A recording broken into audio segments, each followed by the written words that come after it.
Happy Thursday and welcome into Dolphins Today by Chad Sports. I am your host, Nic Rohloff, as we are live just hours before NFL Week 6 gets kicked off with the Eagles and New York Giants. Miami playing the Los Angeles Chargers this Sunday at home. Whew.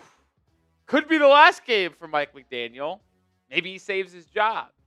Dolphins are obviously 1-4. Chargers are 3-2 coming into this one, but Chargers have lost 2 straight games at home against the Commanders last week, on the road against the Giants 2 weeks ago. So they travel back to the East Coast today. We'll see if the Chargers play good ball or not. We'll see how the Miami Dolphins do, but we have a lot to break down when it comes to injury news and some potential changes to the depth chart and where people are positioned. We'll also talk about some trade rumors, Mike McDaniel and his job status as of right now, as well as answer some questions with a Miami Dolphins Q&A. So busy show on tap here this Thursday afternoon. Shout out your city for me down in the comments section. Where are the real ones watching from? This is how we like to start off every single live show as we welcome in producer Coop to the building. Coop, how are you doing on this Thursday afternoon? I am fantastic, and we have some intriguing injury news and updates for the Dolphins. I'll say this as the quarterback has popped up on the injury report for the first time this season, but he should be fine and ready to go on Sunday. Yeah, Tua is and was on the injury report Wednesday afternoon with a hip and hand or a thumb injury. We'll discuss more in depth about that injury coming up in just a little bit. But first time he is on the injury report this year. We know he missed a couple games late last year with a hip injury, had a hip injury while playing for Alabama, got surgery, forced him to miss an entire season. So certainly something to monitor, and we'll have to keep our eye on that, which is why we'll get to it on the first segment. But shout out to Slaying Cat, Wasim Khan, Tyson Bryant, Invader Crusader. What's up, my guy in South Carolina? Ohio for Ty Man the Buckeye. We got Alex in Ocala, Florida, Coral Springs, Florida, Wasim Khan in Irvine, California, Jonathan Soto in Melbourne, Florida. Just realized, where'd our Dolphins Today board go? Not in here? Did you take it back to... I didn't touch it. You might have. Maybe Brett did because, we're supposed to clean that out. Maybe Jack did. I don't know. I don't have that, unfortunately. I don't know where that went. Shout out to everybody tuning in here. Couple super chats to get to. Shout out Wasim Khan. $2 super chat. Rolly headed to Bears now. Fire everyone. Well, Wasim Khan, I don't think you're talking about the Bears in terms of firing everyone, but I do agree with you. Enjoy Bears Now with Harrison Graham today, Wasim. Appreciate you tuning in today for a brief second, as well as last night to the Heat Report. Also a $10 super chat from CJ Gutierrez. Go Dolphins from Olaf, Kansas. Maybe I'm saying that right. I don't know. But yeah, close enough. Appreciate you, CJ, for the $10 super chat. With those pair of super chats, it's a good time to tell people that the MVP of today's stream, which would be CJ right now with $10 in super chats, will get 5 raffle tickets to start Sunday's stream. This is our raffle item today, or I guess this weekend. Dan Marino vinyl cover. It's not an actual vinyl. I want that to be abundantly clear. But it's a cool thing you'd put in your apartment, your townhome, your man cave. Want to make clear, it's not actually a vinyl, but it's a sweet thing you could hang up, and it looks pretty dope. You would never be able to tell the difference. I certainly am not able to. MVP of today's stream gets 5 extra raffle tickets for that. We'll be doing that raffle on Sunday for our Chargers-Dolphins Week 6 stream. Invader says, I went to the Panthers game. I was so mad. Wow, that's unfortunate.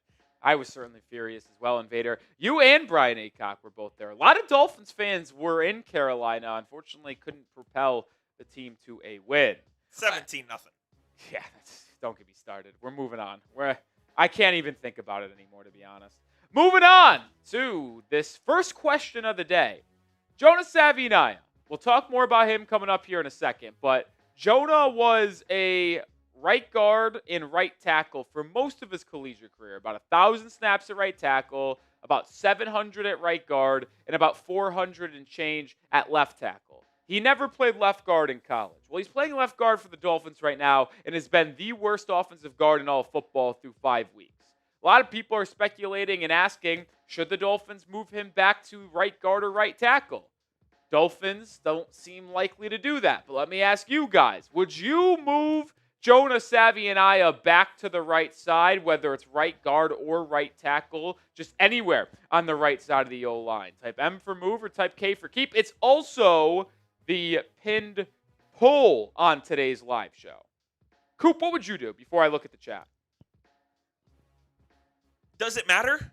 I'm not sure it does. Well, the point I'm going to make in the show coming up is I actually don't think it does, but I mean, if you see him long term on the left, then you might as well just keep him there and let him go through the lumps. And I mean, he is taking his lumps right now because, as we'll show you, his PFF grading is bad. Well, I also make this point too as well, Coop, where it's like, I don't think it's that difficult if you're a professional offensive guard to play either left guard or right guard. It's not like switching tackle. It's slightly different footwork, but the issues that have plagued Jonah Savaiinaea are his lack of power and to be able to handle bull rushes. Correct. His hand placement. He often gets beat way too quickly when he puts his hands up. Like, he's not putting it in the right spot. He's not technically sound. I'm not going to claim to know the ins and outs of being an offensive lineman, but it all starts there.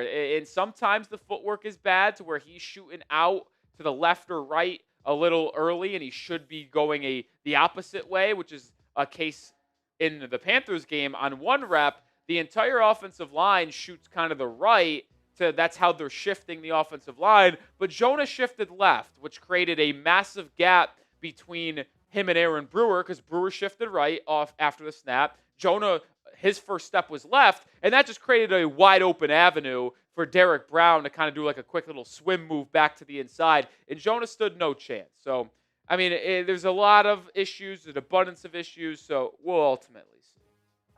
The kid he just hasn't gotten it going yet, and it's very disappointing because not only has he not gotten it going, but your first-round pick also has not got it going either. Yeah. And we're through 5 games of their career, so I don't think it's fair to call them busts, but it's certainly fair to say that we've expected much more of them than what they've given us so far. Okay, I'm addressing something Finn's up here. Says, can we stop with the clickbait? We know we suck as a team. This isn't newsreel. It's the same thing every week. What are you talking about, dude? Like, seriously. Like, you want me not to cover the team? That's my job, number 1, to cover this team. And number 2, what are you talking about clickbait? I saw some people take issue with my thumbnail and title in the video I put out this morning. I think it's absolutely ridiculous, and you guys are just idiots. And I really do believe that. Because I titled the video, Dolphins Get Big-Time News Before NFL Week 6. You watched the video. The news that we went through in a full list. 1, Jason Sanders, not returning from injured reserve. Big time news. Tyrel Dodson, on concussion protocol still, likely going to be replaced by KG Britt and Tyrel Dodson. We also go through how the Chargers made a trade this week, and that edge rusher, Odafe Oweh, is going to play, as well as their best player, Joe Alt, still likely to miss this game with his ankle injury. You want to believe that that's not big news before this Week 6 game? In the thumbnail is this Mike McDaniel with a Dolphins logo saying, this is big, Dolphins news before Week 6. You guys are fucking ridiculous. You're fired up. Because these people are taking out their frustration with the team on me and calling it clickbait. Like, oh, it's clickbait. We know the team sucks. I know the team sucks. But I'm still covering all of the news before each week. That's your job. We're gonna tell you everything surrounding the Dolphins, whether it's good, bad, or ugly. You will find it here. Shit had me annoyed. Like, listen. You were fired up today. Are there times to where maybe the title or thumbnail are meant to be more clickable than others. There's no doubt about that. That's what's called being a YouTuber, folks. But to say clickbait, and people don't know the true words They of don't know what clickbait. that means. The clickbait means you are advertising the video as something it is not. That is like me putting a video out there saying, the Dolphins just traded for Justin Jefferson. And they did. And they didn't. That is clickbait. No, me saying this is big news before week 6 around the Dolphins, that is not clickbait.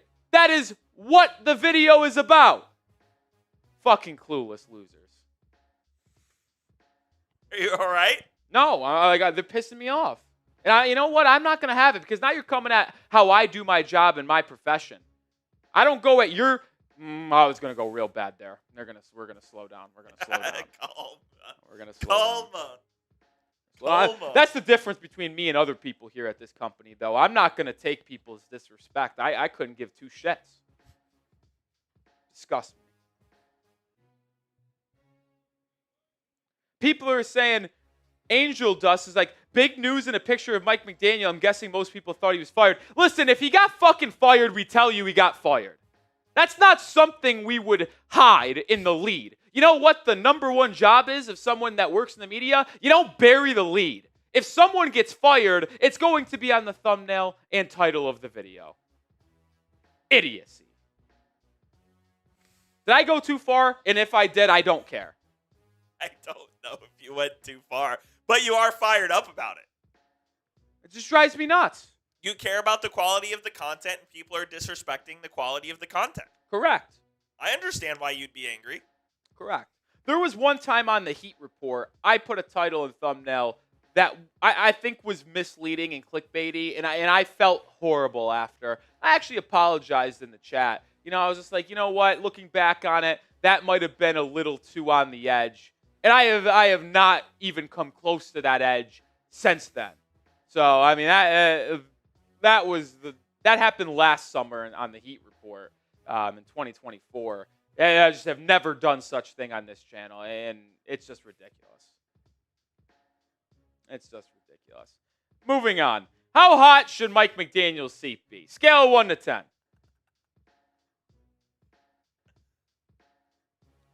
Scale of 1 to 10.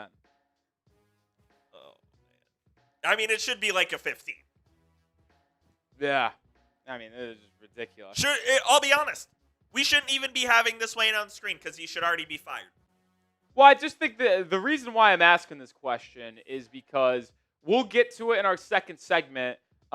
Jeremy Fowler of ESPN had a kind of, I wouldn't say report, but talked about Mike McDaniel and his job status on the Rich Eisen show yesterday. And we're going to talk about what he said and kind of go through the latest on McDaniel and his job status. But he mentioned that it is moderately hot. Scale of 1 to 10. Because I would say moderately hot is what, a 7? 7. 7. So yeah. It's not scorching. It's not at a 9. 10 would be fired, you would imagine. So I'd say moderately is like 6.5, 7. Greer should go too, but well, absolutely. That's 100%. 100%. Give some shout outs here in a second. Shout out Jonathan Soto. Sport you, Nick and Coop. Don't listen to these losers. If they don't have to tune in. We love Dolphins Today by Chat Sports. Appreciate you. Thank you, Soto. Thank you, Soto. It just kills me, man. It just kills me. There was one comment that really drove me up a wall too.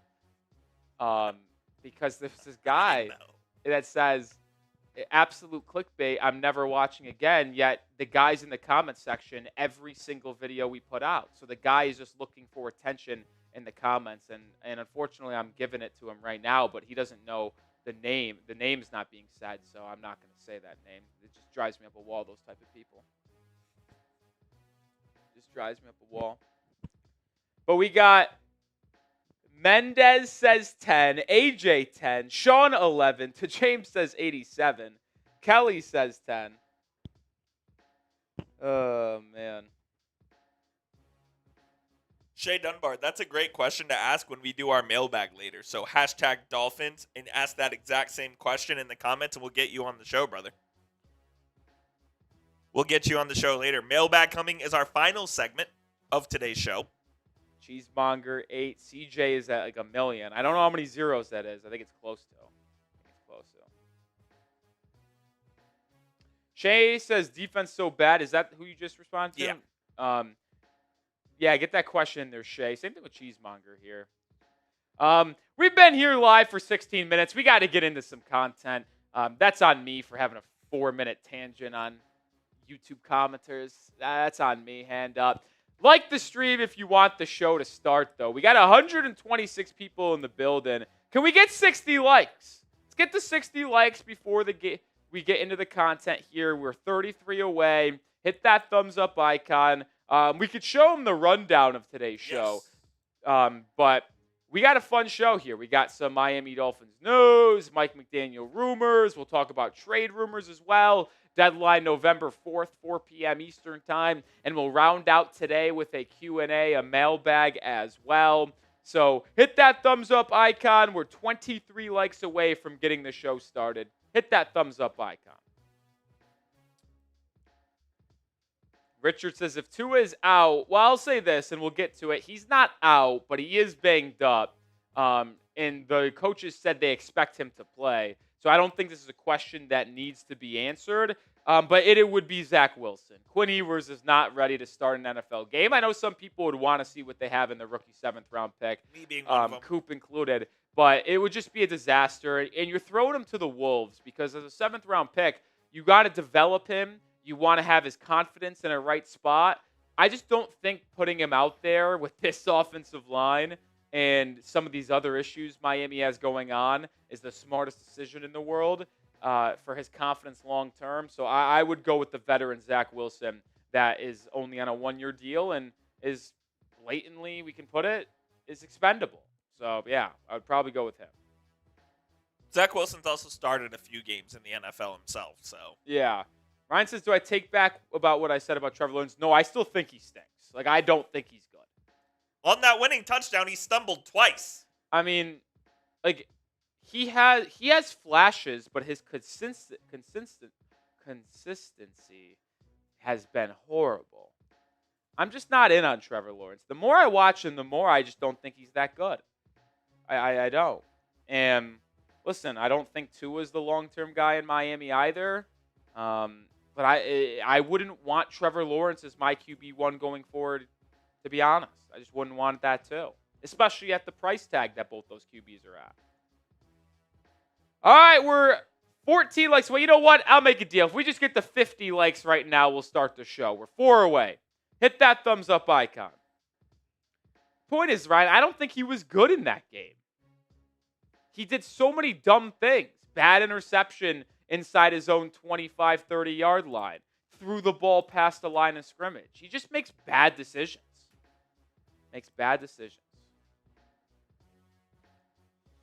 All right, we got the 50 likes. So, Producer Coop, when you're ready, let's get rocking and rolling into the first segment on today's live show.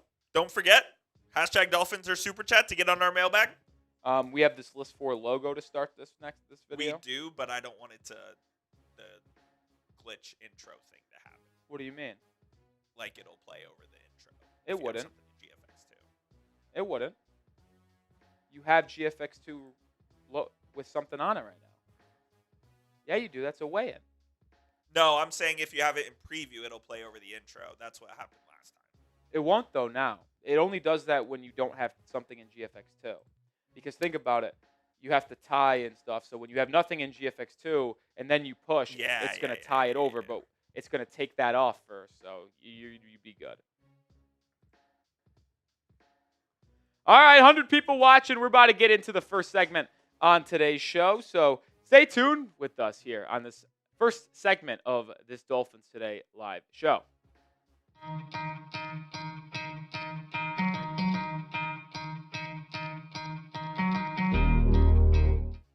Welcome to Dolphins Today by Chat Sports. I am Nic Rohloff. Busy rundown here on this Thursday afternoon edition. Tua Tagovailoa might be injured. Popped up on the injury report on the initial one that came out yesterday on Wednesday. Jonah Savaiinaea, the rookie guard, could he be moved from left guard back to right guard or right tackle? We'll also talk about some more injury news and defensive changes that could be coming. But let's start off with QB1 because I just mentioned a second ago, Tua, after not being on the injury report through the first 5 weeks of the year, was on the initial injury report Wednesday. Now, we're filming this live before the Thursday injury report comes out, so we'll see if anything changes on that end. But the initial injury report had 8 people on it. Tyrel Dodson was still in concussion protocol, DNP. The only other DNP was Darren Waller, but it was a rest day for the veteran. So you had 6 people limited: Larry Borom, Aaron Brewer, Elijah Campbell, Storm Duck, Tua, and Cedric Wilson Jr. But I want to focus on Tua here with the injury report because it is a hip/thumb injury that limited Tua on Wednesday's practice. And this is intriguing to me. And it's not so much the thumb injury as it is the hip injury. Because if you flash back just a little bit ago, what is it at this point, 10 months? Tua missed the final 2 games of the season in week 17 and 18 against the Browns and Jets with a hip injury. And if you go back to 2019, while he was still QB at Alabama, he had hip surgery, which cost him a full season.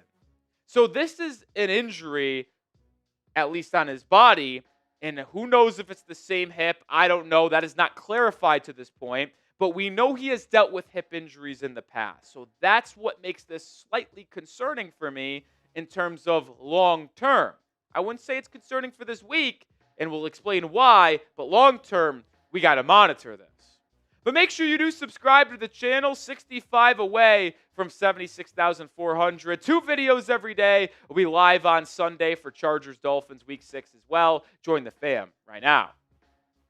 Well, the reason why I'm not really concerned about it this week is because they told us we don't have to be. Dolphins offensive coordinator Frank Smith spoke to media on Thursday morning and said that the availability for Tua with the hip or thumb injury is pretty much non-existent, and he doesn't expect it to hinder his performance on Sunday against the Chargers either, which is obviously extremely important. I know a lot of people are down on Tua Tagovailoa as the QB1 of the future. I am one of those people, but there's no doubt about it. There is not going to be an upgrade at quarterback or offensive play if you take out Tua and input a Zach Wilson or Quinn Ewers. So if you want the Dolphins to win football games, you're going to need Tua to be out there, which he will be this upcoming Sunday. Segue over to the offensive line now. Rookie offensive guard out of Arizona, Jonah Savaiinaea, has been a polarizing player to the point in this season due to his inability to play good football. He has been the worst offensive guard in the entire NFL, according to Pro Football Focus. And through 278 snaps, this is how it stacks up, I should say. I mean, I got to be honest. I'll call out PFF here. I don't understand how he has a 0.0 pass blocking grade on the season. He had a 60 pass blocking grade in week 1 against the Colts, but then has logged, admittedly, 3-0 grades out of the last 4 weeks, but I still don't understand how it computes to a 0 on the year. It has been rough, though, from Jonah. He consistently gets beat, 16 pressures, 2 sacks, and some of the times he gets beat on these reps, it's like within half a second. It's almost like he's trying to be beat on that rep with how quickly he gets beat.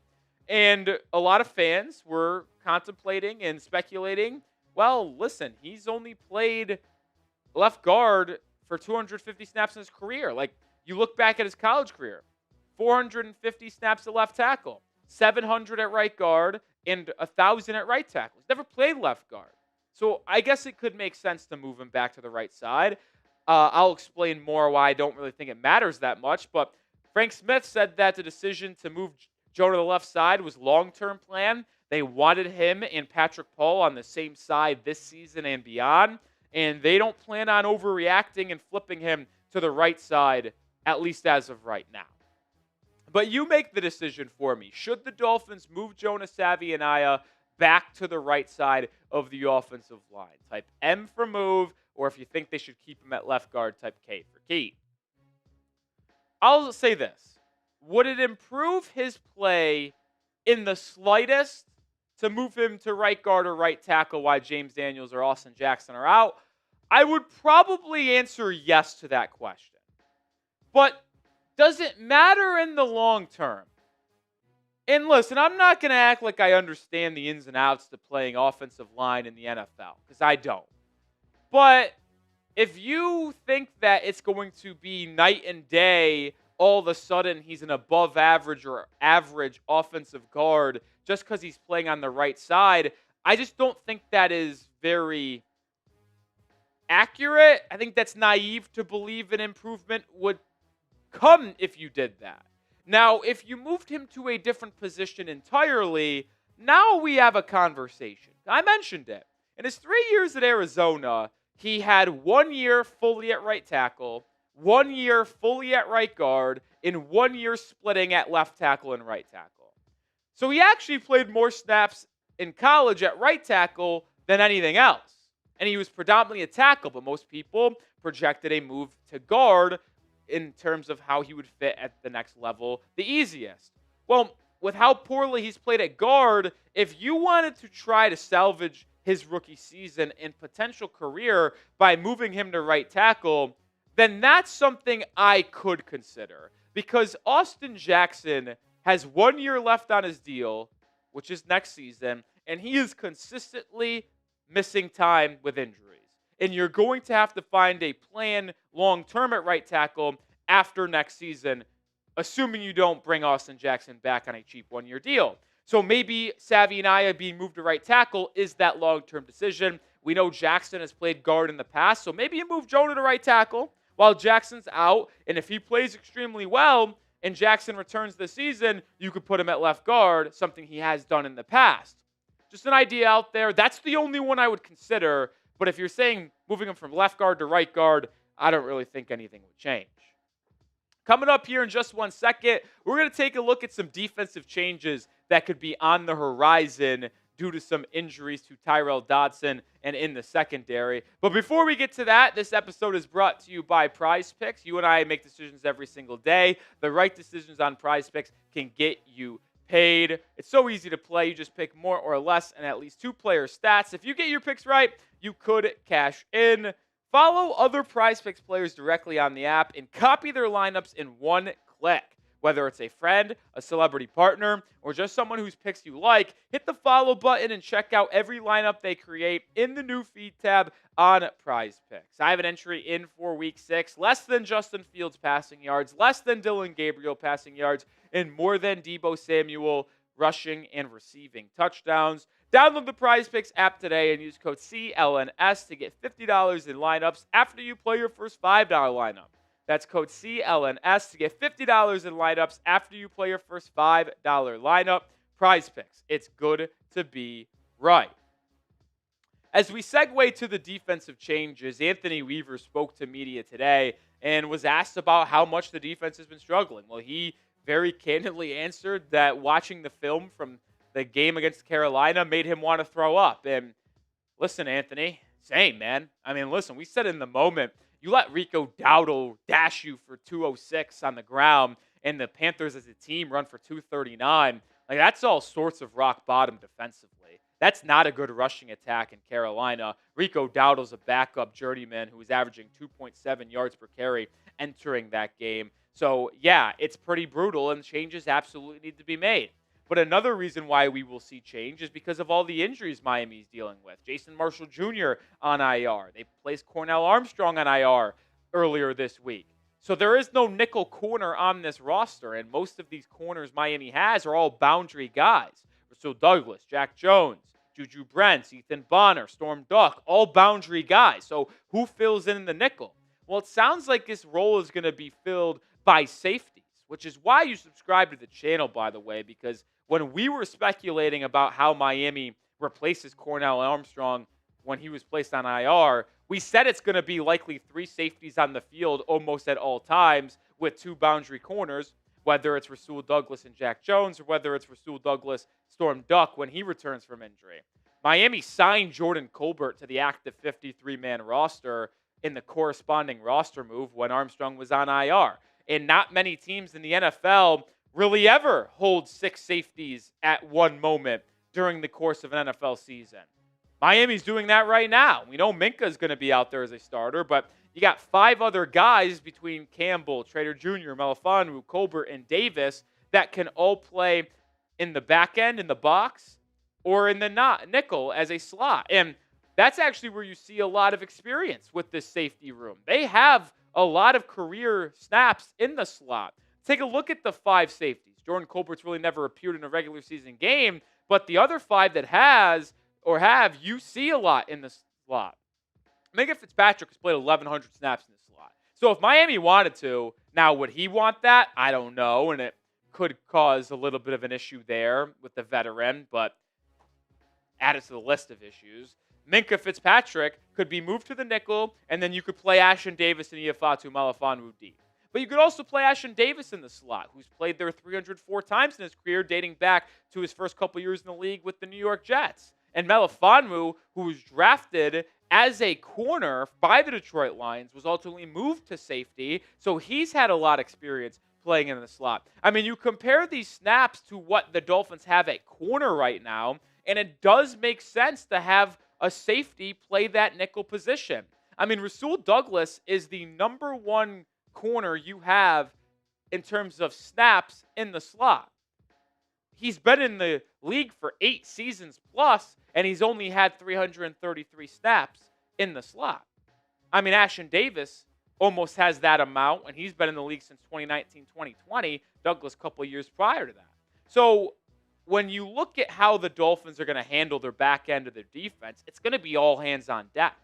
And you're going to have to see this coaching staff really try to find who fits where in terms of the best possible combination. You know Minka Fitzpatrick is going to be on the field, but the other secondary members, if the Dolphins run a nickel formation, which they do more than 3/4 of the time, and have 5 defensive backs on the field, who are the other 4 that surround Minka? You have to believe Rasul Douglas will be one of them because he's been solid, but the other ones, I don't know, man. I really don't. We're going to see a lot of different combinations. Moving over to the linebacker position here. Anthony Weaver said there are many opportunities to be had when it comes to KJ Brett, and Willie Gay. If Tyrel Dodson ultimately misses this game, still in concussion protocol, missed the last couple of practices, by the way. They're still trying to figure out who's going to be the green dot and signal caller for the Miami Dolphins. It was KJ Britt after the injury to Dodson on Sunday.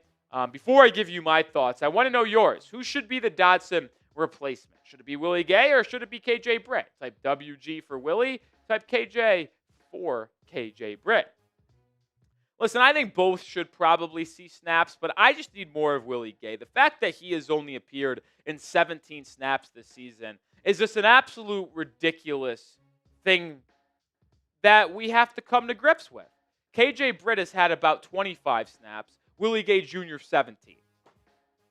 So Britt's had slightly more opportunities, which is why his pure statistics are higher in terms of tackles.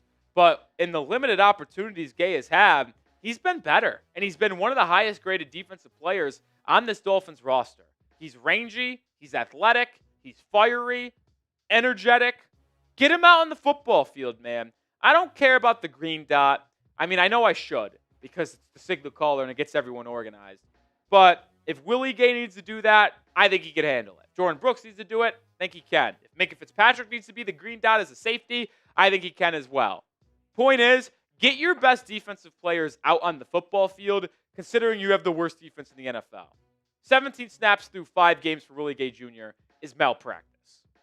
We're going to close today's show with more Dolphins injury news. We touched on Tyrel Dodson. We touched on Tua Tagovailoa in the initial Wednesday injury report earlier on this episode. Well, the practice notes coming out on Thursday was this. No Dodson once again. So feels very unlikely he plays in this game unless he gets cleared from concussion protocol over the next 48 hours. Aaron Brewer was limited once again. Elijah Campbell, after being limited on Wednesday, was a DNP on Thursday. We saw Darren Waller mixed in as he usually is, Cedric Wilson. So the main takeaway I have here is that it feels like Tyrel Dodson is going to miss this game, which goes back to the conversation we just had about what linebacker ultimately replaces him and how they have that alignment. I think Willie Gay Jr. needs to play at least 50% of the defensive snaps. If you want to do a 50-50 split with Willie Gay and KJ Britt, that could be cool with me, but I need to see Willie Gay on the field for at least 25 snaps this week. He's played 17 all season. That just isn't acceptable to me. Play Willie Gay at least 25 snaps. That'll do it for this episode of Dolphins Today. We'll have more content coming out over the next couple of days. 2 videos on Friday, 2 videos on Saturday, and then live on Sunday for Week 6 Dolphins-Chargers action. So subscribe for the top coverage on YouTube surrounding the Miami Dolphins. All right, one segment down, Cooperstein. That was loaded. Loaded show. Excited to see what Anthony Weaver has schemed up for us this weekend. Really? You're excited for this? No Tyrel Dodson. They got to find a way. I don't know if you should be excited. Dante Trader Jr. in the nickel. I like it. You like the Rook? I'm a fan of Dante so far, man. I don't know why. He kind of has aura. What makes you say he has aura? Where's number 11, number 1? Name is cool. Think he's played decently. I liked how he played in preseason. And this season's already a lost cause, so why not just play the Rook? I don't hate it. I mean, we haven't seen a ton of Dante. You're not putting Rasul Douglas there because he's your best cornerback. Yeah, I got to have him on the perimeter. Storm Duck, you're not putting him there either, if really he plays. Not really done. Which, by the way, again, organizational malpractice, not putting him on IR. Yeah. Don't disagree. We'll see what Anthony Weaver ultimately does. We'll see what they ultimately do. Weaver's getting a raw deal, man. Yeah, listen, he's certainly been to blame, but can't put all the blame on him. Just a reminder before we get into our second segment here, MVP on today's live show gets 5 extra raffle tickets for our raffle we'll be doing on Sunday in Week 6 for this Dan Marino kind of vinyl poster thing. Now, it's not a legit vinyl. I want that abundantly clear, but still a cool thing to hang up in a man cave. So, hey, opportunity to grab some extra raffle tickets. CJ Gutierrez, the current MVP of today's show. With $10 in Super Chats, absolutely. We only have one question in for the mailbag, by the way. Not great. We need to get at least 3 questions before we start our next segment. So we have 1. Need to get to 4. Need to get to 4. Shout out Ryan for putting in your question. Use hashtag Dolphins or Super Chat. What's sciatica? It's like chronic nerve pain. Oh, boy. Yeah, not good. LeBron cooked. Father Time finally caught him. Do you know who Rear Admiral is from Barstool? No. He did a lot of the spit and chiclet stuff, but he suffered from that, dude. It's like bad. If Really? you get a bad case of it, yeah. Damn. That's tough, man. The King missing the season, part of the season. Maybe use hashtag Dolphins or Super Chat to get onto the mailbag. Coop says we need a couple questions before we move on. We need a couple. We literally only have 1. Come on. Hashtag Dolphins. Tank Lewis, that's a question. But you got to put hashtag Dolphins in your comment. And we have no choice but to do a mailbag. What's that? We have no choice but to do a mailbag, so we need questions for it. Well, I mean, we don't have to do it. I mean, yeah, we do. No, we don't. As opposed to? If they don't want questions answered. I mean, I want to do a mailbag because it's one of the coolest things I think we do here. Agreed. But, I mean, I don't know. Just do only 1 video on Saturday rather than 2. That'd be sad. I know. I don't want that. Rodney wants to move Jonah to the bench. Listen, there's a case to be made for him to be benched. There is. We've got no more questions coming in. No, it's kind of unacceptable. No one wants any Dolphins questions answered going into Week 6? I mean, I find that hard to believe that. I don't get it. Whether it's on draft prospects, trade rumors, roster decisions, coaching, I just find it hard to believe. We got Mike McDaniel's future uncertain. Potential trade rumors involving the Dolphins. Even some off-season questions that we could answer.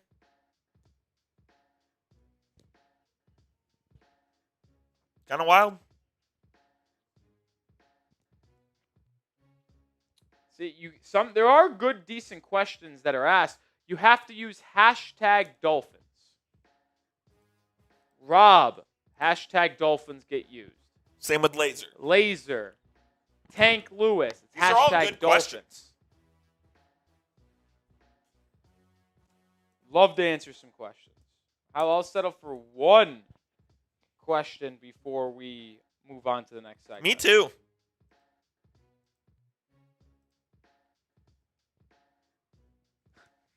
We finally got someone to use hashtag Dolphins. That's not a question. We can turn it into one. There we go. There's a There question we from go. Hot Dog. All right, we got one question. Are you a Philly in this game? I'm a no-run first inning in this game. See, this is a question also we can use. Shout out Brent McIntyre. Invader Crusaders question. Rob with a question. No, Laser, you had it. Why'd you delete the message? I don't know. Brett with a question, which we'll get on screen real quick, and then we'll feature in the mailbag as well. Shout out, Brett. How about we just wear the rival jerseys from now on? Anything to change your luck? Listen, Dolphins 0-4 in their standard white or aqua jerseys, 1-0 in the rivalry jerseys. People are talking. They should petition the NFL to be able to wear them more. Maybe. Could be an interesting idea. I think Glass now throws a scoreless first. Do you agree? It's Glasnow versus Sanchez, right? Yeah, Sanchez is going to shove the first. I think Killian Murphy will throw. I'm a Glasnow guy. I like him a lot. I love Glasnow. Yeah, I like a Nerfy. A.J. Brown's getting in the end zone today. Tank Lewis says repping that 585. Let's go. Rochester, New York. 585. All right, let's get into this next segment, Coop. We got some questions in there. We'll check in to see where we are in terms of how many after the segment. I know, I made this. Isn't this right? Yo, this next graphic that came up, I edited this today at work, and it's fucking sick. Yo, show it just now, and then I'll hard pause, and we'll get it rolling. Is this not hard as fuck, dude? Seriously. We're talking about his job status here in a second. I made this photo. It didn't take me that long. It's pretty simple stuff, but I think it's raw. It's dope. No? Also kind of has aura for Mike McDaniel. Can you imagine if he, rattles off, 6 wins in a row and, the team, is a playoff team and, we made this photo? That's aura. Just saying. I mean, I think that's a tough photo. No chance. He's a loser. All right, let's get into the first segment. I'm going to hard pause here and then start talking. Mike McDaniel. He's on the hot seat from Dolphins fans. But the question that we need to be asking is how hot is his seat in the eyes of Dolphins owner Stephen Ross? Well, we might have an answer to that question. I am Nic Rohloff. This is Dolphins Today by Chat Sports. But before we showcase what the reports are around Mike McDaniel's job status, I want to hear from the real ones in the comment section. How hot should Mike McDaniel's seat be? On a scale of 1 to 10. 1 means he's doing a great job. Hard to fathom. 10 meaning he should already be fired. Let me know your thoughts down below. Well, ESPN's Jeremy Fowler, who has a ton of sources, was on the Rich Eisen show earlier this week. And he said, when referring to Mike McDaniel's job status, it is moderately hot. So, to me, I think moderately hot on a scale of 1 to 10, like we just asked you guys to answer, would be around a 6.87. That's kind of where I feel like moderately hot is. It's definitely we might have to fire this guy, but it's not a 9 like we're one loss away from firing this guy. Now, if you're asking me, it should already be absolutely scorching. Like, it should already be at a 10. He should not be employed. I thought he should have been fired this past Monday. I thought he should have been fired arguably after week 1. Now, I know that's a little too aggressive, but it was just writing was on the wall that this guy's not the head coach of the future of the Dolphins organization. I think it should be something where we revisit this on Monday, and it's like, oh, the Dolphins lost 31-20 to the Chargers in week 6. Yeah, McDaniel's fired that Monday morning. Like, that's how I feel we should be looking at this right now. But it doesn't feel like that's the case since it's moderately hot. Fowler also went on to say that the ownership group really likes McDaniel and uses the word a lot and wants to give him time to potentially turn the season around if he can. But I also will add, I think they like him as a person, but this is the issue with Stephen Ross, is that he values relationships, which is fine. You need to have a good relationship between your GM and head coach, and you need to have a good relationship with your GM, head coach, and owner. And I think they have that right now. But you have to also realize that results are the only thing that matter in the NFL, because it's the truth. Fans need results, and we haven't seen results for 25 years. And we even saw a couple playoff runs, but never won a game with Mike McDaniel. Like, I can't comprehend the Dolphins continuing to employ Chris Grier and Mike McDaniel. I tweet it out almost every morning now. Every day that those two are still employed by the organization is a slap in the face to Dolphins fans, because it shows that Stephen Ross does not care about the product on the football field. Because the product we are watching every Sunday, Thursday, or Monday has been absolutely nothing short of abysmal.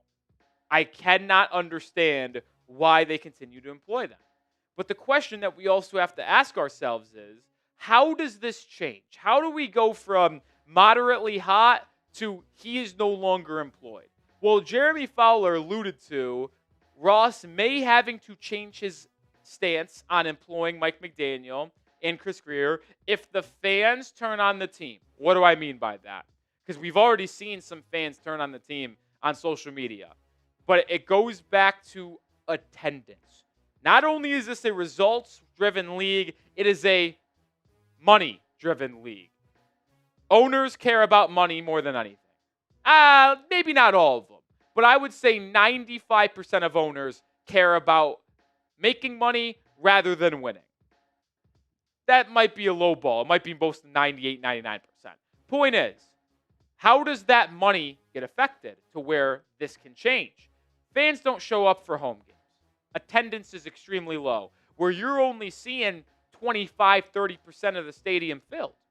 Nobody buys merchandise anymore. Dolphins fans say, we're not buying jerseys. We're not buying sweatshirts, hats, because we don't want to support this team anymore because of how bad the product is. Well, if those things take place, well, then maybe we start to see change. And that's what Fowler alluded to. If the fans give up on the team, don't come to games, don't buy jerseys or merchandise, well, then Stephen Ross has no choice but to make a change to save the fate of the franchise and save his relationship potentially with the fans. And producer Coop disagreed with me on this. I say the fans have a lot of power here. He disagreed. And I say I can understand that the fans don't have that much power because these guys are still going to make money regardless. They are. But they want to make more money than a little money.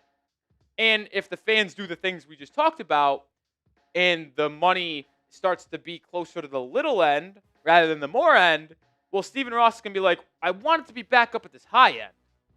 And I also want to win, which means Mike McDaniel and Chris Grier are gone. So I do think the fans, I wouldn't say have a lot of power here. Maybe that was the wrong phrase of words to use. But we do have power. If you're in Miami, I'm being serious. Don't go to the games. Don't. If you are thinking about buying a jersey or sweatshirt, don't. I said it on a show, the Sunday Instant Reaction video.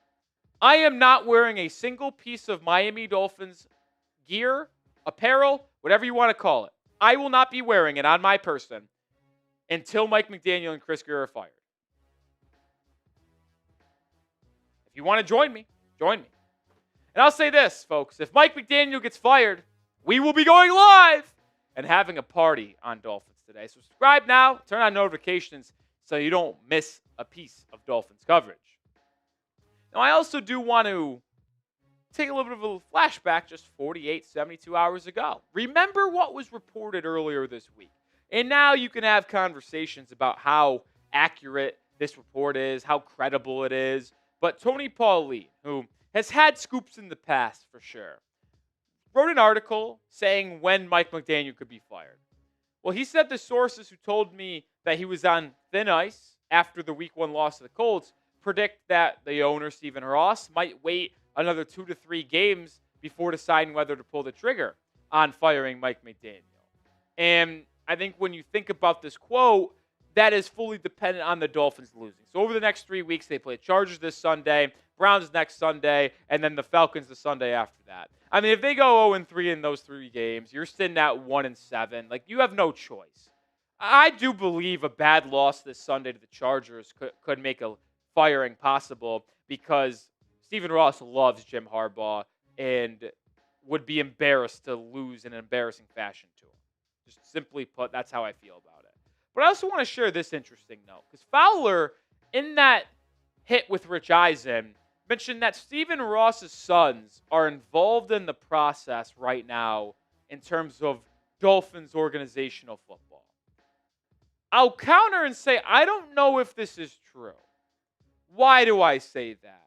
Well, Stephen Ross only has 2 biological children, both females. So it could be son-in-law maybe. Could be stepson. He has 2 other kids with his wife currently after his original wife where he had the 2 kids got divorced. So, like, I don't think it's true. It could be a misspeak. It could be the son-in-laws. Like, don't really know what the situation there is because there feels like there is a pretty clear succession plan with Dolphins owner Stephen Ross. His daughter, biological, Jennifer Ross, is likely going to be the next Miami Dolphins owner. She has been involved in Dolphins organizational work in the past. And there was a report that Stephen Ross turned down a $10 billion offer for the Miami Dolphins organization because he wants to keep it in the family long term and hand it down to his children once he ultimately passes away, I suppose. So I just feel like that's the way this is heading. So that part of the Fowler report was a little bit interesting.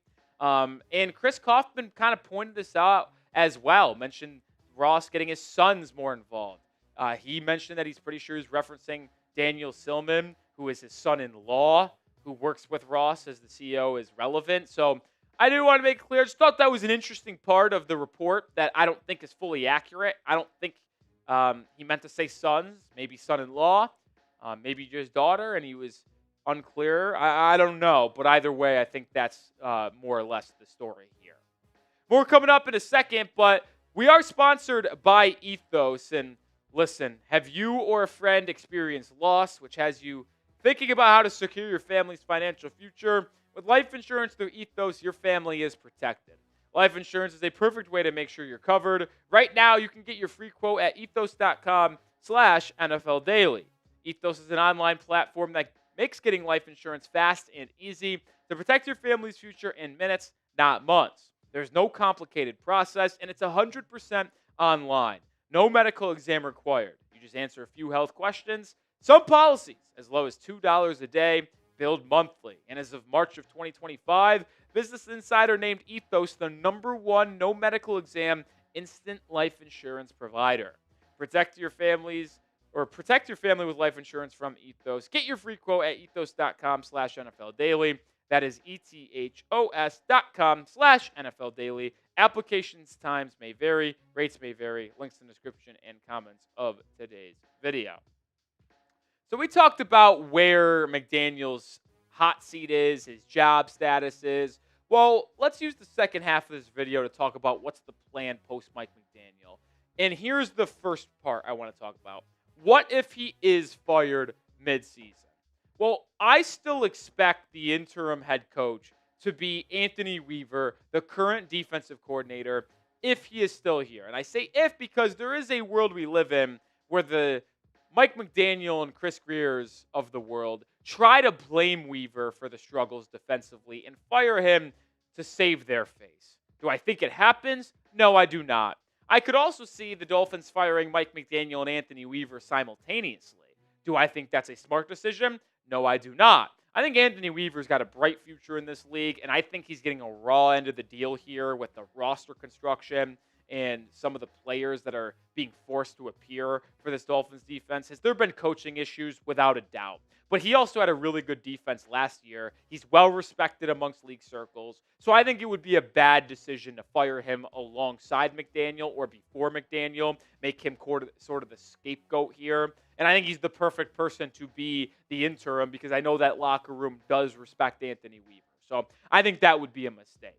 But let's just say they don't, right? And we talk now about long-term future. Head coach of 2026.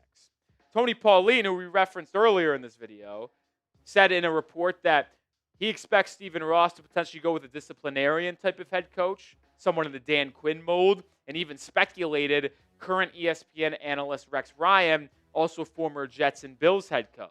I'm here to tell you Rex Ryan would be as bad as a hire as you could possibly fathom. There's been a lot of talk about Bill Belichick as a potential option on Twitter with all of those UNC football rumors of is he being bought out? Are they trying to get off of him? And there was other people talking about how, hey, if you like it or not, Stephen Ross is probably going to be intrigued with the idea of bringing Bill Belichick in. I think Bill Belichick might be the only person possible that would be a worse hire to be the Dolphins' next head coach than Rex Ryan. But those two are at the bottom. I really believe that. Like, Rex Ryan isn't a good head coach. He's got a career losing record. And people just remember him fondly because he was able to take a dumpster fire garbage organization in the New York Jets to the AFC Championship game in back-to-back years in his first 2 years as head coach with Mark Sanchez.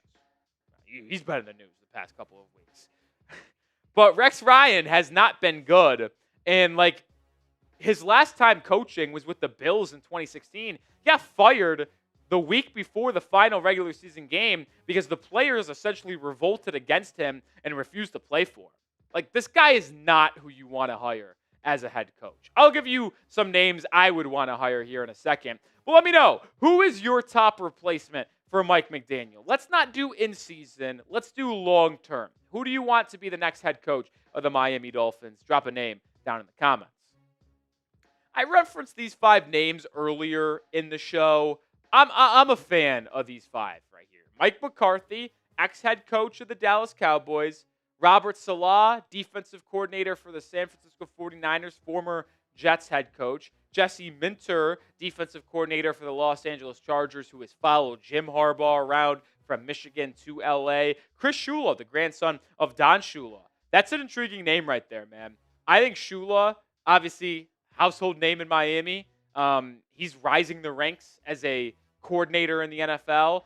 If you wanted to go with a first-time head coach, those would be 2 of the top options, in my opinion. But it sounds like Miami may want to go with an experienced coach that has been a head coach before. That's why I put Ron Rivera on the list. Certainly a distant third name behind McCarthy and Saleh, if you ask me. I actually have Robert Saleh as my number 1 option. I think he got the raw end of the deal in New York. I thought a lot of the issues there were roster construction, thanks to the incompetence of their GM, Joe Douglas.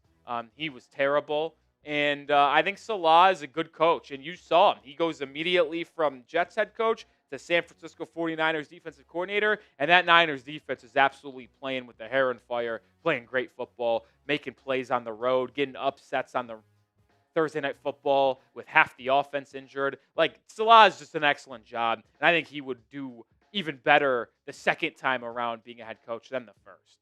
But I also want people to keep an eye on these 2 names. John Harbaugh, the current head coach of the Baltimore Ravens, and Mike Tomlin, the current head coach for the Pittsburgh Steelers. There's a lot of buzz in Baltimore right now that they could potentially move on from Harbaugh. I mean, Ravens fans want to get rid of John Harbaugh. Our Ravens host made a video this week talking about potential John Harbaugh replacements, for crying out loud. And then when you look at Mike Tomlin here, it looks like they're going to win the division because of the injuries to all the other teams and struggles, but if they like collapse and ultimately don't win the AFC North this year, and like the Ravens do make a crazy push and win that game, win that division, I think there's a chance Tomlin gets canned for the mediocrity in Pittsburgh the last like 8 years, basically. And I would absolutely take Mike Tomlin, no hesitations, in Miami as the next head coach. That'll do it for today's show. You want more on the Miami Dolphins? Hit that sub button for daily content. Video coming out later today on some draft targets. We'll have 2 videos out tomorrow, and then we'll be live on Sunday for Dolphins Chargers. Subscribe and join the family today. Woo! Shout out our guy Rodney who sent in that super chat during the segment. Appreciate you, Rodney. Appreciate you, Rodney, with the 10. Don't worry about what these idiots say. Just keep on speaking the truth. Too many experts think they better. 10. Appreciate you, my friend. The super chat as well as the kind words. That's what we strive to do here. Listen, the kind words are extra appreciated today, since if you watch my tangent, it's been the opposite, which I don't get, but it's just me.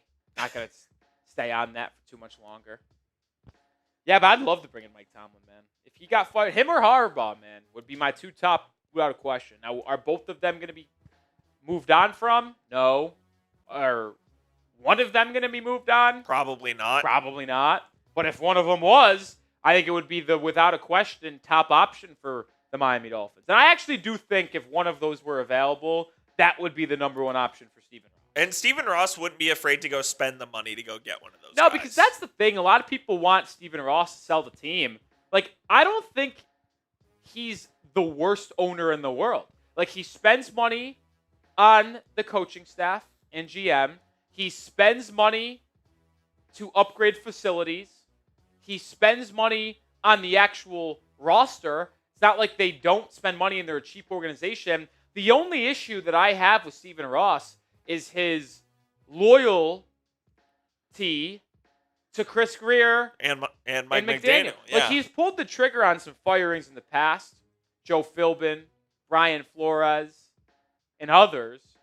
But Greer being the GM since 2016, that just can't happen. Can't happen. Can't have it.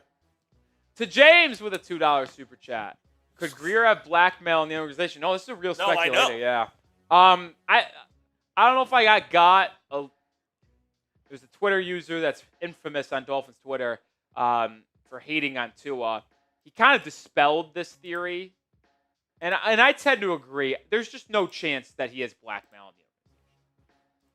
And if he did, Stephen Ross could just sue him into oblivion. And he would.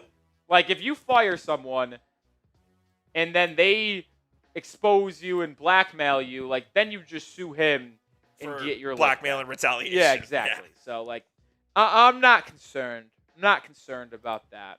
But that will be on the mailbag for sure. Coop, how are we looking on the mailbag? We're actually good. The people came through for us. Love to hear that. People came through for us. Love to hear that. Love to hear that. All right. We're going to keep it moving here to our 3rd segment since the first 2 took over an hour. Coop, whenever you're ready, let's get into the 3rd segment. We're talking about trade rumors here around the Miami Dolphins. By the way, before we do that, did you see the audience dip down the 40? It dipped down the 40 and then quickly went back up to where it was around like 100 the entire time, which is odd to me to see. Like, I looked down for a quick second. I saw it was at 40. I was like, what's going on?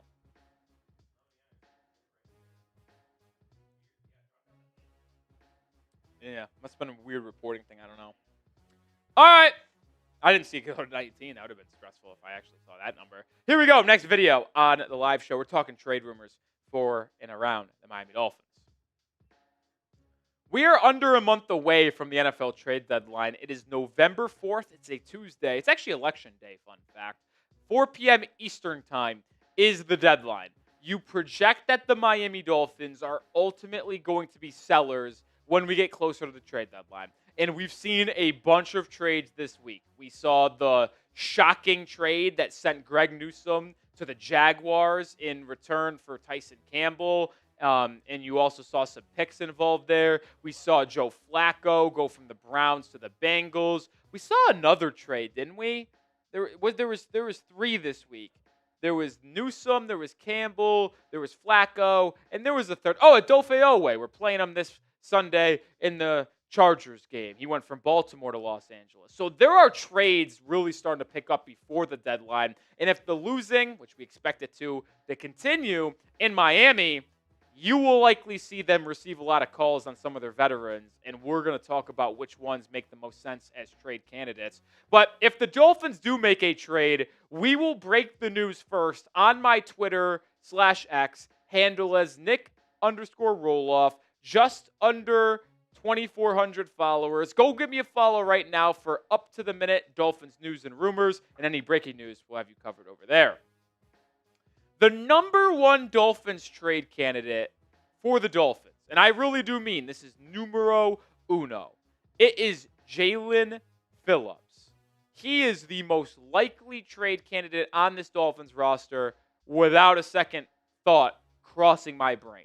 And I know a lot of you might be disappointed with that because former first-round pick, played at the University of Miami, but the reason why I believe he is the most likely is, one, he has only 1 year left on his deal.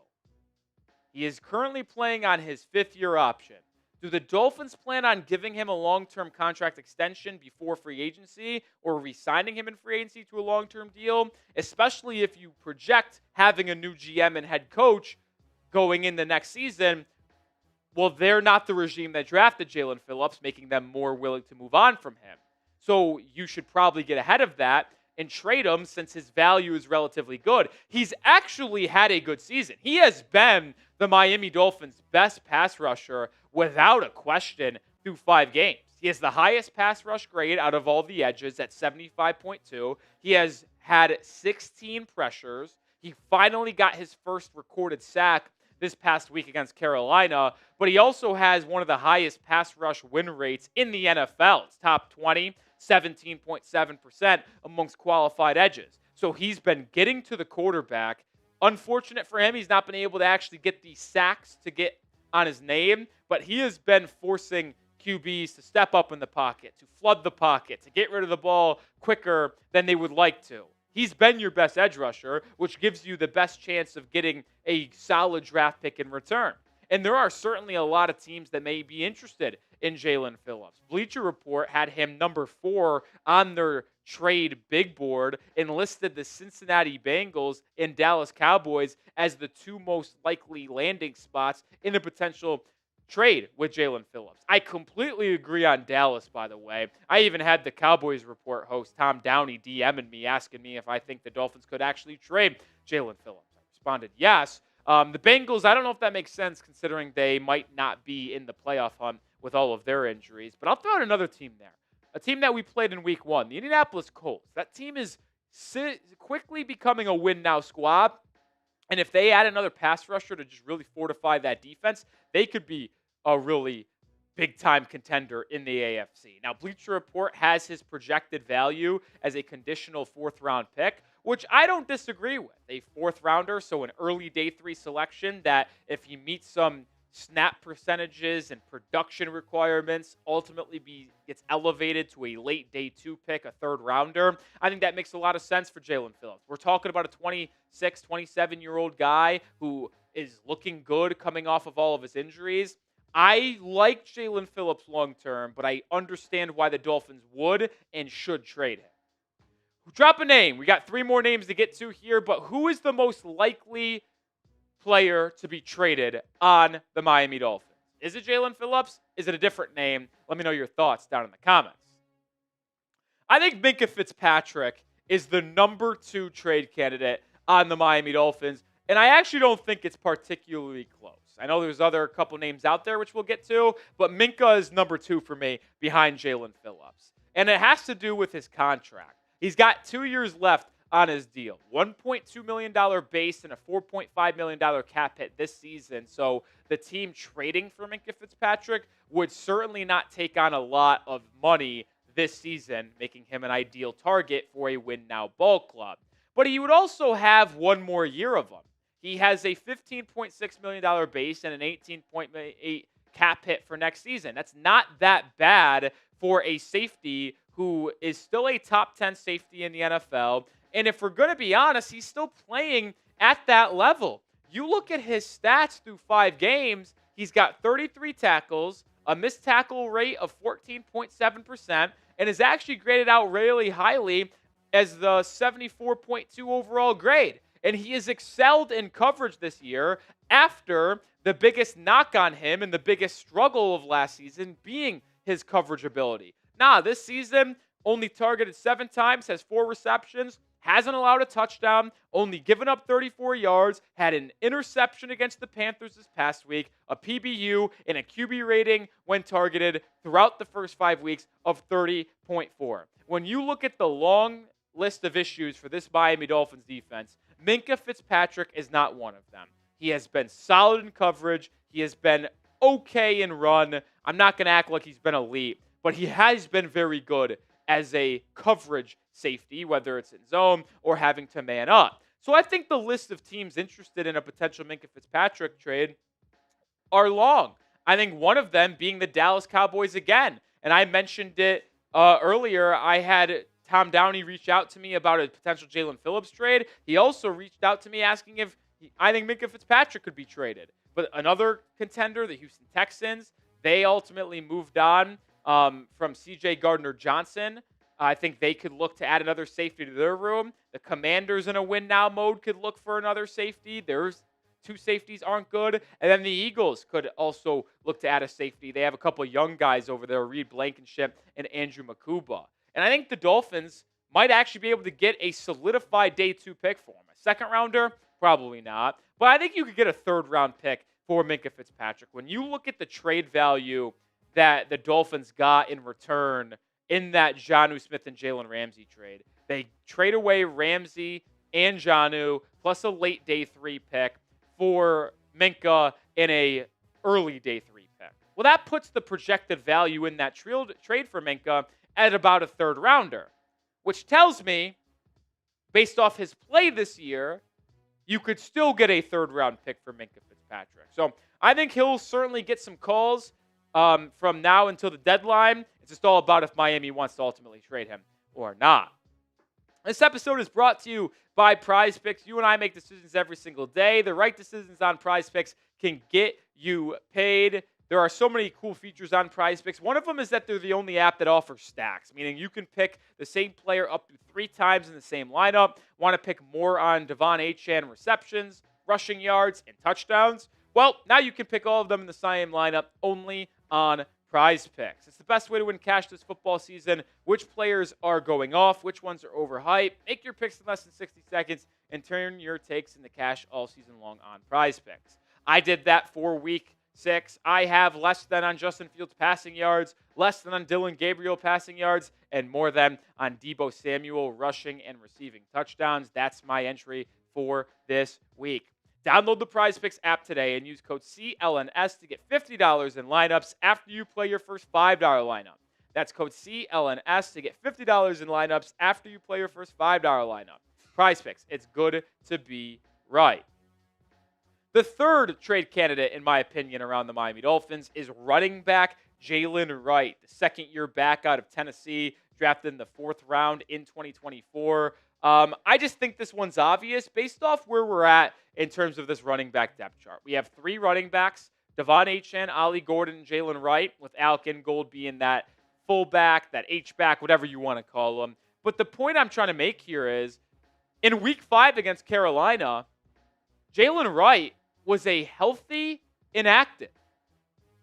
Healthy inactive. There is no point in keeping Jalen Wright if you're not going to have him active on game days. It's clear that the Dolphins would rather play Ollie Gordon, and I don't blame him. He's a better complementary back to Devon Achane because Gordon's 6'2", 250, or 225, I should say, runs well in between the tackles and has improved as a pass blocker. Jalen Wright's battled injuries, and he didn't look good in the preseason. So there's no point in keeping him. And Bleacher Report actually suggested a trade with the Kansas City Chiefs that would net Miami a 2026 6th-round pick. I actually think that's a really good landing spot for Jalen Wright to be in that offense that could use another back in the passing game as well as a speed guy because their running backs, Isaiah Pacheco and Kareem Hunt, are anything but that. But if Miami could get a day 3, 6th-round pick for Jalen Wright, I think I would do it because I just don't see him getting a lot of playing time going ahead in the future here with Ollie Gordon continuing to emerge and you're still having Devon Achane. So I would trade Jalen Wright for a 6th-round pick. One more trade candidate to get here to in a second, but make sure you subscribe because if any trade ultimately happens, we will have you covered. So make sure you subscribe, join the Dolphins Today family here as we're bringing you daily Dolphins coverage. The 4th trade candidate and final one we're talking about today is another edge rusher, veteran Bradley Chubb. Now, this makes a ton of sense for Miami to trade him because he's a veteran. Yes, he has 3.5 sacks this year, but I don't think he's been that productive. The numbers are a little bit overrated. He has not been that good in generating pressure, and his pass rush win rate isn't that great. But when you look at his financials and the money implications of potentially trading Bradley Chubb, it just actually makes it incredibly unlikely that Miami gets a deal done. And let me explain. When you look at what Miami's dead cap would be if they traded Bradley Chubb this year, they would be paying Bradley Chubb $11.4 million to not play football for them.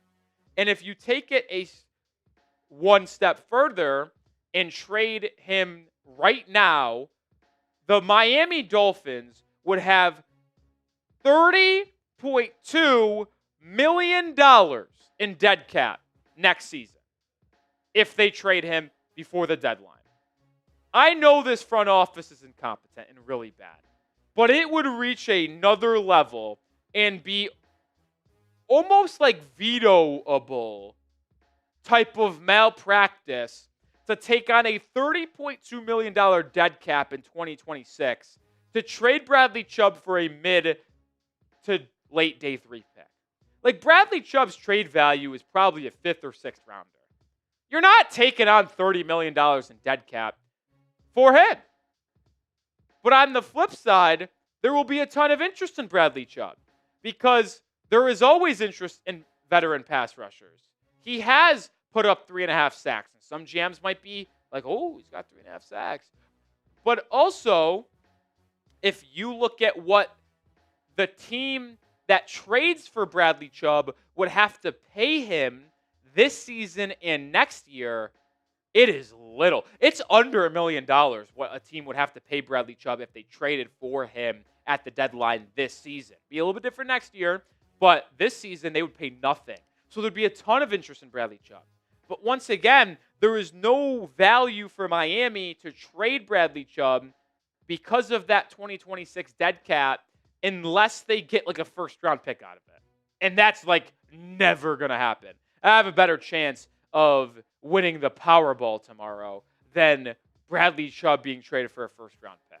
So I ultimately think Chubb stays on this roster this season. A post-June 1st trade in the offseason could ultimately happen, but he's staying here at least through 2025, in my opinion, due to just the financial implications of it. So those are my top 4 Dolphins trade candidates before the deadline. Phillips 1, Minka 2, Jalen Wright 3, and Bradley Chubb numero 4. If I had to make my predictions a month from or just a month away from the deadline, I think Phillips gets actually traded. I think Minka stays. Jalen Wright is dealt. Bradley Chubb stays out of these 4. Maybe there's going to be some other trades that happen. We'll ultimately see. But we'll have you covered with it all. So subscribe today and join the family here at Miami Dolphins Today.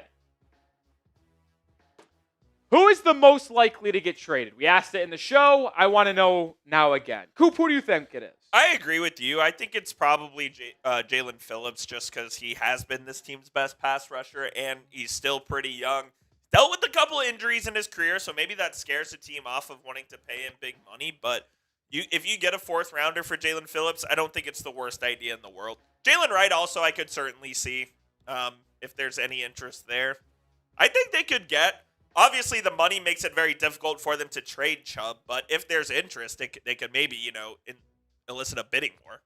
Yeah, I mean, Jonathan Soto with a question here that will feature on the mailbag. He's certainly an intriguing option. Absolutely. has 1 year left on his deal. He signed a 3-year deal last offseason, so this is year 2 of 3, similar to Aaron Brewer, who you would imagine would get a lot of interest as well. That's what I was going to mention, Aaron Brewer, but do linemen really get traded like that mid-season? I know, like, my question is, how badly are you going to tear this down?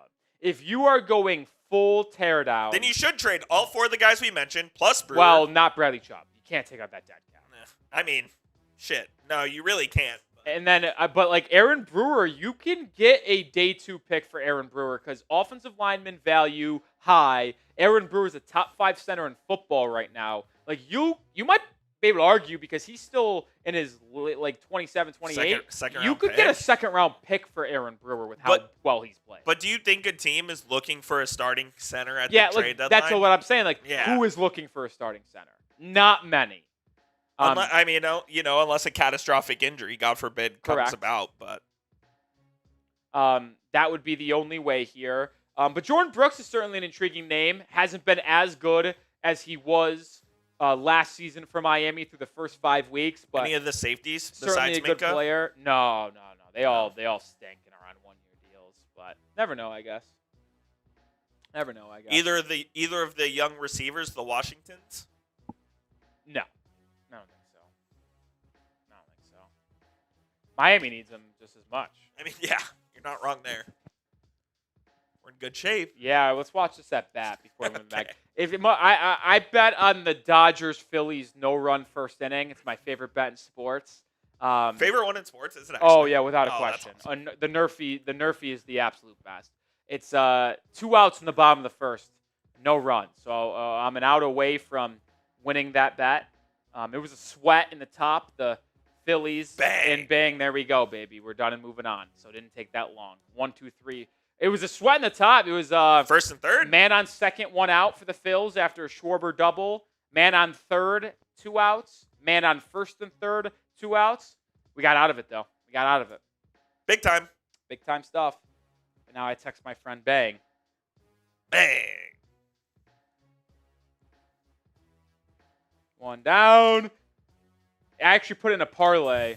Now it's down to A.J. Brown, anytime touchdown scorer. And boy. I don't know if A.J. Brown reaches pay dirt. I don't know, Jim. The A.J. Brown's having a rough year. But that Giants secondary is back. You don't believe in what's his name? Drew Deontay Phillips? Banks? Drew Phillips? No, they stink. And I think with all of the talk about needing to get the wide receivers more involved, I think they're going to make a conservative effort to throw the ball against a bad secondary in New York tonight. We'll see, but maybe I'm getting got here. I don't know. Is it not a Saquon Barkley revenge game as well? I think it's past the statute. Has he already have it? Okay. Yeah, he's already played in New York once. He's already played him twice. I don't know how many times we could say revenge game. I think it's like always just you get one season when you leave. I think when Luka comes to Dallas every single time, it's a revenge game. Maybe. I don't know. Last reminder here before we get into our mailbag. This is our Week 6 raffle item. Dan Marino here, vinyl kind of wall art thing. It's not a real vinyl, but it looks pretty damn sweet. We'll be raffling this off on Sunday's Week 6 stream. The MVP on today's stream gets 5 extra raffle tickets. Right now, we have a tie for the MVP between, let's take a look at the names. Want to make sure. CJ Gutierrez and Rodney. If those two are tied after the live stream, I will split up the raffle tickets 2.5 to 2.5. I might have to fuck around and Super Chat 20 myself. Ooh. We got a couple others with 5, so certainly an opportunity to surpass the MVP amount right now. That currently is $10, but we'll see. We'll see Indeed. All right, with that being said, Coop, it's 5:25. Let's move in to the final segment on today's show. It's sack time. Which is Dolphins Today mailbag. What was the line? Time to drop our bags and touch our sacks. Is that it? My God. All right, let's get into the final. Or is final. it the other way around? I don't know. Touch our bags and drop our sacks. That sounds more realistic. Yeah, it does. Yeah. All right. Let's do it. Let's get into the mailbag on today. Did you build this photo, by the way, the thumbnail? Sloppy Coop, man. Come on, Coop. Slippery Coop. Slippery Coop. Any Thursday plans, Coop, while you build that? I would like to watch the Stars game tonight. It's the first game of the season, so I think I'm going to do that. There's some discussions about some activities, but I don't know if I really want to get into anything. Okay. How about yourself? Nothing as of right now. Probably just going to chill, watch some of the That's kind of sports what tonight. I'm thinking as well. I was debating whether to move some of my stuff into my new apartment, but I think I'll bypass that, do that on Friday, and then slow move on Monday night, Tuesday night, and Wednesday night before my parents get here on Thursday, and the move The commences. Rollies! Yeah, we're going to go to dinner next Thursday night. Where? Anchor Sushi Bar. And And then we're going to start buying some stuff. I love that. Yeah, it's going to be fun. That's Actually, I do have to stop by my apartment because I think some things got shipped there, and I have to bring them inside. Very nice. All right, we're good. Yeah, you guys don't care. Coop got the graphic built that needed to be built, and it's time to move to the final segment on today's show, which is a Dolphins Today mailbag. Welcome into Dolphins Today by Chat Sports. I'm your host, Nic Rohloff. We're doing a Dolphins Today mailbag from our Thursday live show. On this episode, just 24 hours away, less than 24 hours away, Week 6 Chargers-Dolphins action. Let's start the questions off with Brett McIntyre, $5 super chat. Appreciate you. How about we just wear the rival jersey from now on? Anything to change our luck. Listen, stats are the only thing that don't lie. Women lie, men lie, stats don't lie. Listen to these stats. Dolphins record in 2025 wearing their standard white or aqua jerseys. 0-4. Jerseys in rivalry jerseys record 1-0. Not going to happen. You're only allowed to wear them once or twice a year. To James with a question. Could Chris Greer have blackmail on the organization? I've seen this speculated on Dolphins Twitter about how with the Brian Flores lawsuit hanging over the heads of the NFL and potentially Dolphins, it's not finalized yet. This is something that I think is blown out of proportion. First of all, if they really did have blackmail on him, if you fired Chris Greer and he did whatever blackmail the Dolphins had, the Dolphins could just then sue him for retaliation for being fired. Like, you can't do that if you're Chris Greer. So I don't think that's a real thing. But when you actually look at the lawsuit with Brian Flores, the lawsuit, I'm pretty sure, and if I'm wrong, correct me in the comments, but the last I saw on it is that he's alleging that the Dolphins offered him money to lose games, and he didn't even take the money. So I don't know what that would have to do with anything in the organization. I don't know. Either way, I don't think he is blackmailing. I don't think he is blackmailing. I just think Stephen Ross likes the guy and doesn't want to fire him. I mentioned it. We'll be live for NFL Week 6 action. Dolphins, Chargers in the 3:05. We will be live at 12 p.m. Eastern Time, 11 a.m. Central Time for Week 6. Subscribe, join us, and if you see this thumbnail, that means we are live. So click on it and join me and producer Coop. Don Soto, who could you see as a new owner if Ross sells the team? Hypothetical. Well, I can't give you a specific name because I don't know. I'm just going to have to take the assumption it's a Saudi. Because that's who offered him $10 billion a couple years ago for the company or the organization. So we know that there was I forget the name, that offered him $10 billion. He declined because he wants to keep it in the family. So his daughter, Jennifer Ross, is the most likely succession plan. And I think that's kind of been floated out there in the past. And Ross even might have brought that up to the NFL saying, hey, if I need a succession plan, God forbid, Jennifer Ross is who I want to go to. So I think your next owner is going to be another Ross, but it's going to be Stephen Ross's daughter, Jennifer. Shark Bite with a question. Why do they get pressure on the QB why do they not get pressure on the QB with all the good edge rushers? I got news for you, Shark Bite. I don't think they're any good. Listen, I thought they were good we all thought they were good. We all thought this was the strength of this football team. But the only edge rusher that has put up good numbers has been Jalen Phillips. Bradley Chubb, despite having 3.5 sacks, has not really generated a lot of pressures. He doesn't have a high pass rush win rate, but Jalen Phillips does. Can we actually flash Jalen Phillips' stats from this season so far? Through the first 5 weeks of the year, PFF has given him a 75.2 pass rush grade, highest amongst Dolphins edges, and he's had 16 pressures and that 17.7% pass rush win rate. He has been good, but Chopper Robinson has been non-existent because he's not been on the field that often, and Bradley Chubb, who has dominated the snap counts, simply has not been providing the pressure production you would like. Yes, he has 3.5 sacks, but he hasn't been getting the pressures on opposing quarterbacks at this point right now. So you also aren't getting a lot of help from your interior. Zach Sealer has been non-existent. Kenneth Grant's been abysmal. So you're getting no pressure from the interior, and Bradley Chubb isn't really giving you a lot. The only person that's consistently getting pressure on the quarterback is Jalen Phillips. The other three, not so much. That is why our pass rush has not been any good.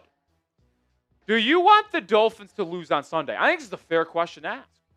Because some fans want the Dolphins to lose to get a higher draft pick and a better draft pick. And some people want the Dolphins to lose because it pushes Miami closer to firing Mike McDaniel. I think it's a legit question that I want to see be answered. Be honest. Don't lie. You want them to win or lose against the Chargers on Sunday. W for win or L for lose. Ryan with a question. Say McDaniel's fired after Sunday and Weaver is head coach. Who should call plays, Bobby Slowick or Frank Smith? Well, I think ideally it would be Frank Smith. I could also see it being Darren Bevel. I'll throw a different name out there. I know Bobby Slowick has called plays in the past, obviously joined this Dolphins offensive staff this offseason after being fired or mutually parted ways with, if you want, with the Houston Texans after a couple of seasons there with C.J. Stroud. And I know Slowick has experience, but so does Darrell Bevel. Darrell Bevel has experience. He is the QB coach. I actually think it would be more likely to be Darrell Bevel than any of those two. The more I think about it, yeah, you would imagine the offensive coordinator, Frank Smith, does, but Frank Smith's job is more or less to help install the game plan from a week-to-week basis with Mike McDaniel, and then McDaniel draws the plays up. If McDaniel was gone, I think Frank Smith and Darrell Bevel would come up with the offensive game plan together on a week-to-week basis, and then Bevel would call the plays as the QB coach because he has the ear of Tua Tagovailoa. So I think I would answer that question with Darrell Bevel rather than Bobby Slowick and Frank Smith. Invader Crusaders, do you think we should trade for another fast wide receiver due to Tyreek Hill being out? I will bypass this trade. Miami's wide receiver room maybe isn't as good as I hoped it to be after the Tyreek Hill injury, but I still think it's serviceable. I mean, Waddle looked terrific against the Panthers. Malik Washington will certainly, I think, get better as the year goes on, more reps potentially. Nick Westbrook-Akini has been non-existent so far this year, but you hope to get him more involved. You don't expect a ton from D. Eskridge, Taz Washington, or Cedric Wilson, but you're getting a lot from Darren Waller early on here. So with Darren Waller's continued emergence in the passing game, and then not many three wide receiver sets, you'll see Waddle on the field with Westbrook-Akini, and then Waller and Julian Hill. You'll see Waddle and Malik and Westbrook-Akini with Darren Waller. There's so many different personnel and formations the Dolphins can and will use. I don't think it's necessary, and I don't think burning future draft capital to get a wide receiver to play, it doesn't make sense. Wide receiver is on the bottom of your issues with this football team, and there's no need to waste assets going at another one. This Dolphins Today mailbag is brought to you by Ethos. Have you or a friend experienced loss, which has you thinking about how to secure your family's financial future? With life insurance through Ethos, your family is protected. Life insurance is a perfect way to make sure you're covered. Right now, you can get a free quote at ethos.com/NFL Daily. Ethos is an online platform that makes getting life insurance fast and easy to protect your family's future in minutes, not months. There's no complicated process, and it's 100% online, no medical exam required. Just answer a few health questions, and you're set. Some policies as low as $2 a day billed monthly. And as March of 2025, Business Insider named Ethos the #1 no medical exam instant life insurance provider. Protect your families with life insurance from Ethos. Get your free quote at ethos.com/NFL Daily. That is ethos.com/NFL Daily. Application times may vary. Rates may vary. Links in the description and comments of today's video. Rob, when are they going to give Ewers a shot? Answer is never. And as much as producer Coop wants to, and he's shaking his head behind the camera, Texas fan, that is why, it just isn't going to happen this season. And when I say never, I should have rephrased that. It's not going to happen this year. Maybe in the future sometime, sure. But unless Tua gets hurt, which is possible for sure, it's going to be him starting just based off that contract every single game, no matter how over this season may be. And if he does get hurt, they're still going to go with the veteran Zach Wilson because they're paying him potentially up to $10 million this season. $6 million worth up to 10. That is a starter type of contract as a backup, where it's like you get paid that to be the starter if the starting quarterback goes hurt.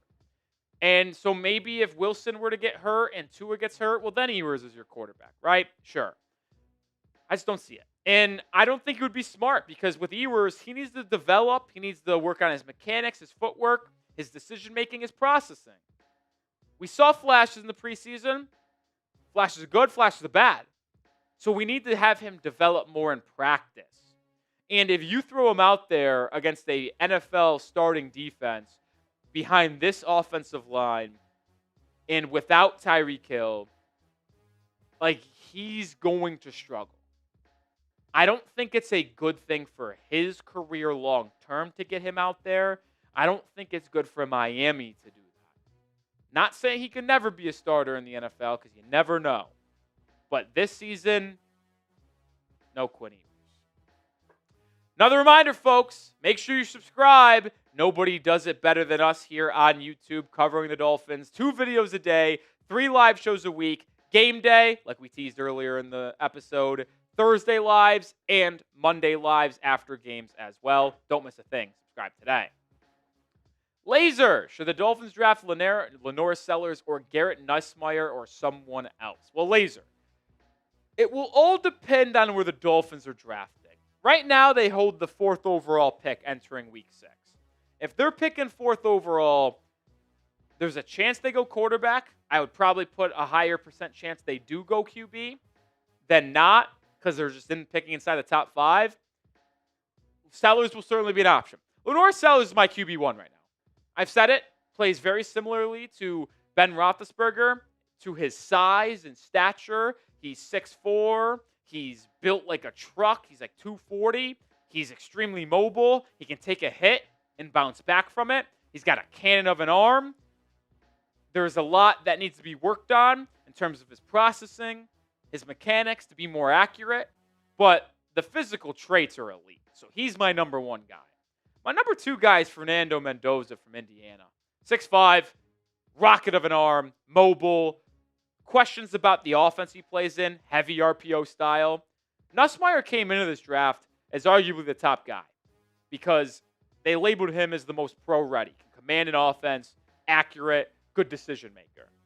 That LSU offense has not been good this year. And with him taking a step back, it's a little bit concerning. I'll say this. We'll have to see how the rest of the collegiate season plays out, Laser. But if the Dolphins were picking 4th overall, that means they're likely picking 34, 35, 36, 37th overall in the 2nd round. That 2nd round pick, 36, 37, I'd be intrigued with Nussmeier. I'd be intrigued with a John Mateer. But if you're going to take a quarterback in the top 5 where Miami's currently picking, I'm thinking Sellers, I'm thinking Mendoza, and that's really the end of the list. Those are the only 2 quarterbacks right now I would consider in that range. Everybody else is late 1st round, early 2nd round pick at best. Josiah James, should we just take an O-line and D-lineman in the 1st round until we have a solid O-line before getting a new quarterback? Listen, every GM and head coach is different. We'll hopefully have a new regime picking this upcoming April. But everybody wants to build a different way. Obviously, Miami needs to improve the offensive line. they've actually been fine in pass protection if you look at the advanced analytics, but it's also because Tua is able to get the ball out of his hands so quickly. Jonah Savaiinaea has been horrific in pass protection, and so is Larry Borom and Cole Strange.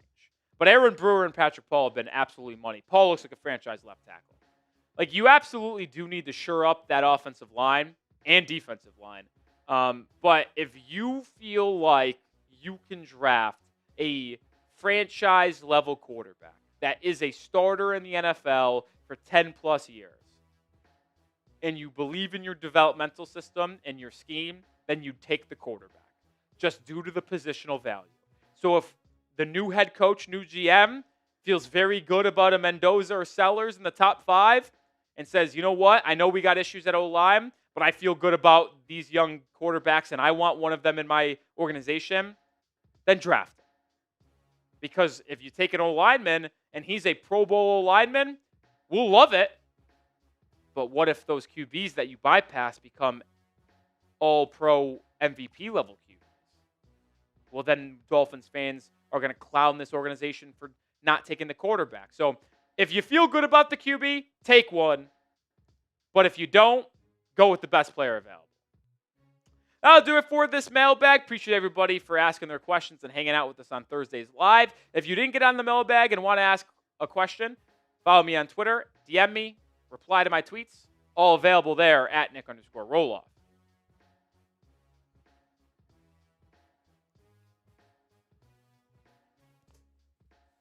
Wow, Jalen Carter inactive tonight? Is he? Yeah. Interesting. I didn't see that. Wow, North Carolina suspended their cornerback coach for recruiting violations. Oh, my God. Disaster up in Chapel Hill. Yeah. No shot the Giants win tonight, correct? I wouldn't say no shot. Never know. Any given Thursday? Very unlikely. I also thought there was no chance the 49ers beat the Rams with Mac Jones at quarterback. True. And no Ricky Pearsall or Juwan Jennings.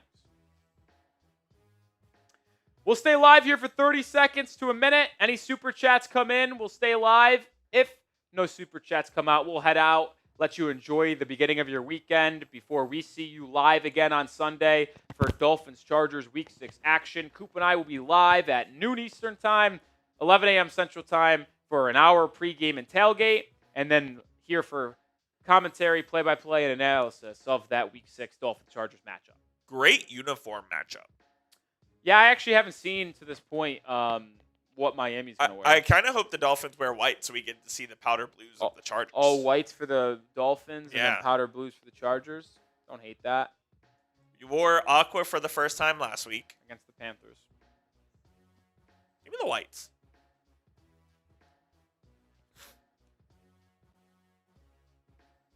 I have a feeling Miami's going to win this game. I don't know why. I have nothing to back that up. Listen, as embarrassing as the loss was to the Panthers, you look at the last 4 weeks, every game has been super competitive. Exactly. I mean, they got blown out against the Colts in the Week 1, yes, but right down to the wire against the Patriots, probably should have won. In Week 3 against the Bills, right down to the wire, you should have won. Yep. Like, if Zach Sealer doesn't rough the punter there, You probably do win. you get the ball with 8 minutes to go, tied at 21, and your offense was kind of cooking at that moment in the game. So I think you probably take the lead, at least with a field goal there. You might win that game. You beat the Jets in Week 4, and you had it go right down to the wire against the Panthers, another game you should have won. Like, I know it's woulda, coulda, shoulda, but if you did that stat thing where it's like every one-score game is flipped, Yeah. I mean, I guess the Dolphins would only be 2-3 and only a one-game improvement, but just shows you the Dolphins have been close in every game. We'll see if that continues against the Chargers. They're 4.5-point underdogs. All right, no super chats came in. That will do it. Appreciate everybody for hanging out with us here on this Thursday live show. As I mentioned, we'll be back live an hour before the game on Sunday. Chargers-Dolphins Week 6 action. For producer Cope, Nic Rohloff. See you then. Peace.